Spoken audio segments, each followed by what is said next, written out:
Recently, I was asked a question by someone who was really in a tough place, and they were extremely vulnerable with me and looked me right in the eye and said, "Sam, when is it time for someone like me to just work on me? Like, when do I finally just pull back and decide that all I can do is work on me because my spouse or my partner won't let me work on the relationship?" And the answer has several layers to it.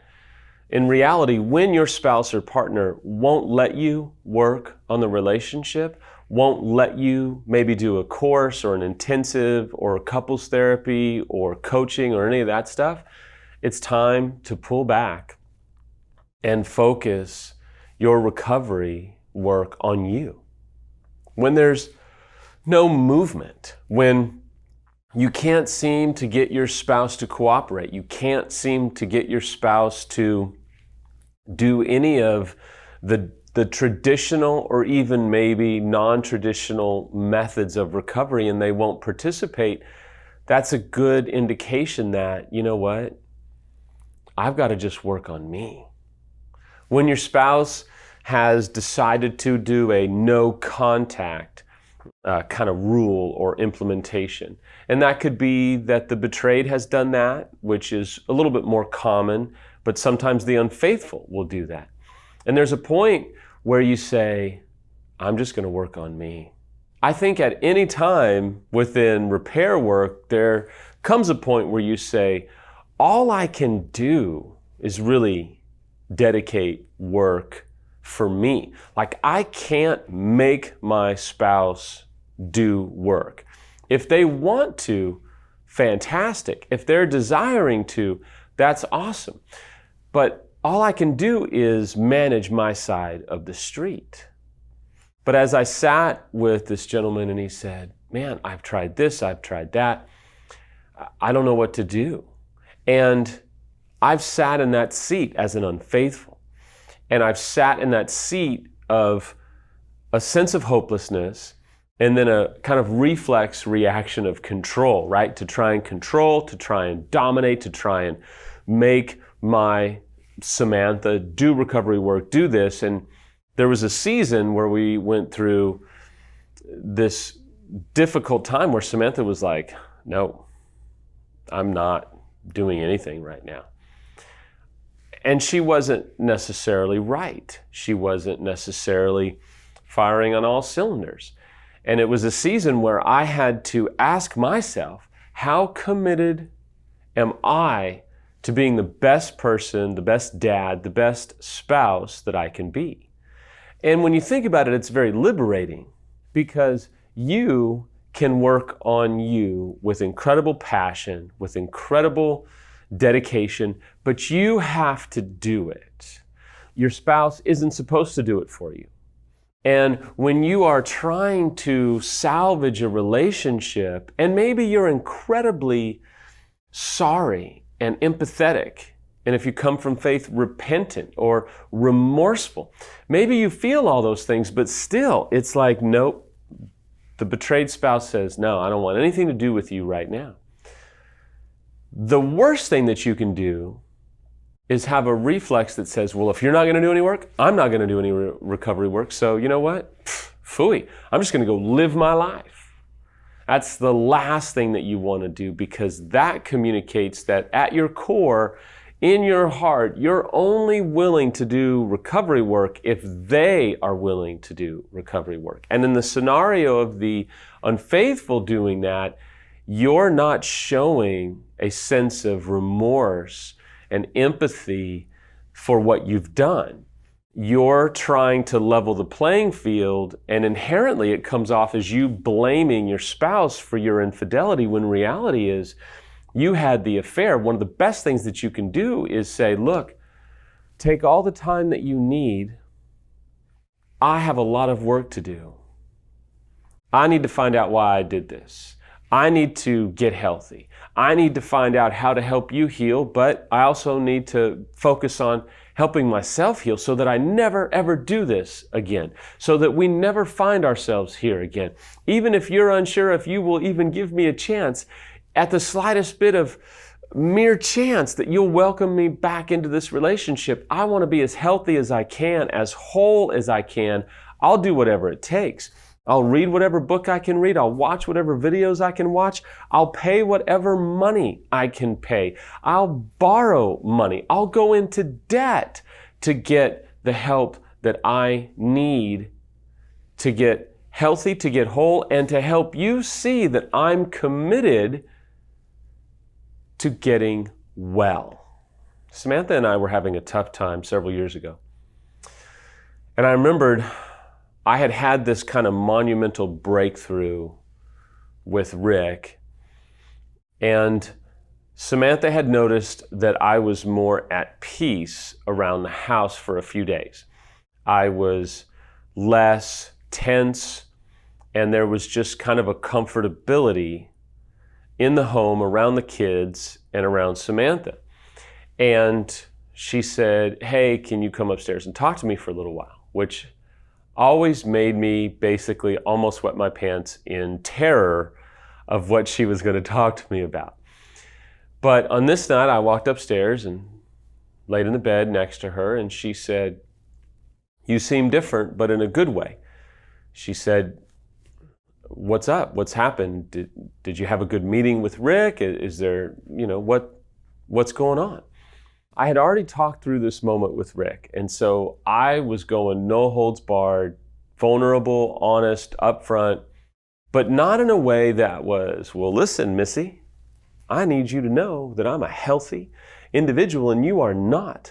I am great, you are not. And even though you're a train wreck, I am healthy and I am strong." I mean, can you imagine how narcissistic and self-absorbed and just unkind it would be to do that? And trust me, very early on in recovery, there were moments that came out of my pothole just like that. But on this moment, I remember I said to her some pre-rehearsed verbiage that I meant, but Rick had helped me with, and I had rehearsed in the car on the drive home, should she want to talk with me.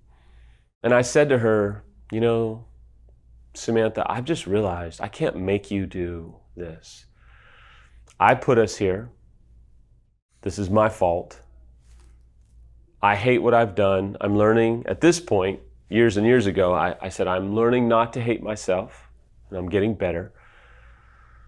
But I can't make you love me, want me, desire me. I can't make you rush to forgive me. I can't make you rush your recovery. I can't make you do anything. I've got to work on me. I've got to be me. I'm reacquainting myself with who I am, who I'm meant to be, who I want to be, and I want that person to be someone that you love and appreciate and cherish, but I can't make you do anything. And I know that I have been kind of quick to hurry you and rush you and control you, and I can't be like that anymore. And it was a defining moment. And I don't know if you've had those moments, but it's kind of like you're speaking from the heart and you're terrified about how your spouse is going to receive it, and their eyes light up and they don't tense up and they don't kind of fire off a response of defensiveness. They just go.